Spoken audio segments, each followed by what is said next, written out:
Greetings, manual artists. It's a beautiful morning here. I took a trip far north, and you can see by the color of this house probably where I am. You may have heard of the Prince Edward Islands, and they are famous for these colorful kind of colonial homes. And I made a quick trip up here to show you guys one of the things that is an application of the sorts of things we do. Manual arts, and one is just like putting a new roof on a house. Everybody lives in a house, everybody has a roof on it, and sometimes you have to replace a roof. And so we're at the process of, as you can see, the roof's been stripped. If you look down here, the old roof is on the ground, and now it needs to go into the dumpster over here, you'll see.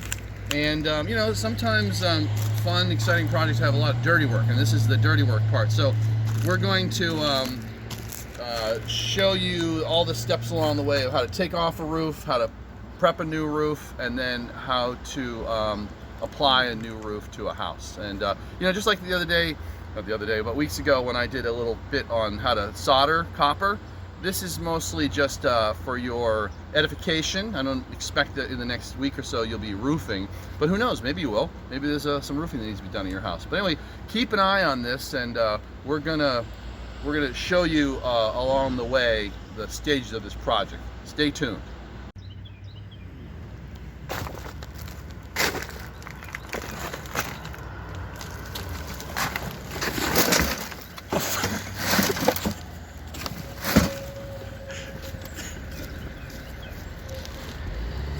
All right, guys. So as you can see, we're making headway on the cleanup project, part of the project, and we're going to dumpsterize all this stuff. We're making good headway. Let me show you something. Remember, you always do the simple things well, and this is a thing that's easily overlooked, but you want to be workmanlike. That's our mantra. You got to do this, so come with me.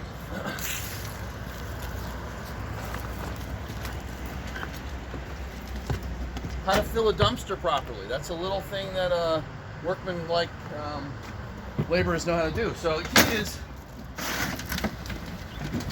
you gotta get it way up in here, because you know this is what is this? 20 yard? 12. 12. This is a 12 yard. Sorry, dumpster. So you know there's a lot of junk to put in here. So you gotta make sure you're loading it up high. You can't just like dump it here and then suddenly you can't get to the rest of it. So that's the key. Little things like that add up. Stay tuned.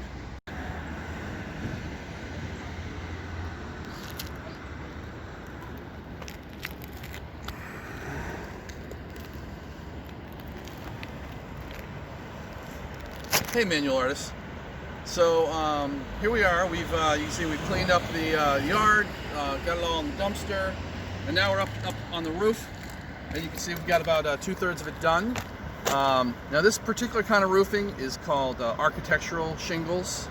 They're kind of like varied and a little bit random, which makes them good for like 30-35 years. Whereas your typical shingle that you see on a house, like I'm gonna ask my cameraman to go over there. Or there, right? There's those are called, those are 3-tab shingles, and they're good for what, 15 years? So these are more modern shingles, and we're just shingling the roof with these. And I'll show you a couple things we got. So this is called tar paper here. And you put that under your shingles. It protects it, little roof a little bit more. And then over here you see this white stuff. That's called ice and water shield. And that's for, because we're way up here in the north. Up in Nova Scotia, or no, what did I say? Prince Edward Island. I think you said Newfoundland. Newfoundland, excuse me. Yes, a new place. You gotta do some extra things that you don't need to do in Maryland all the time. So I'll show you. We're actually doing it not the old-fashioned way, but you know, hopefully when we get back to school, you'll be able to use some pneumatic tools. And this is a roofing gun.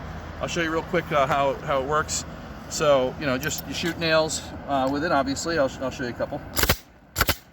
And it's actually got a coil inside, like an M16, you know, and you load it up with these. They're connected together with wire, and I'm going to show you basically how you apply them. All right, and you basically the simple rule is they want to be in a straight line.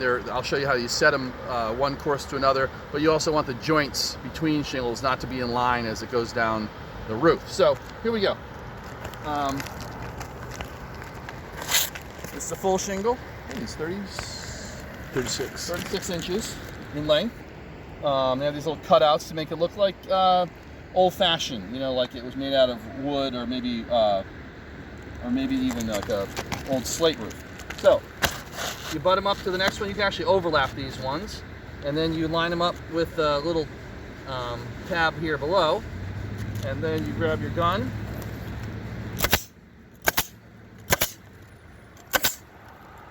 Voila! And I'll do a couple more just to show you how it works. Here we go.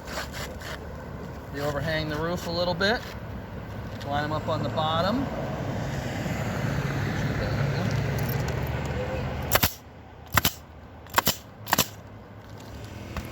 Do a couple more for you.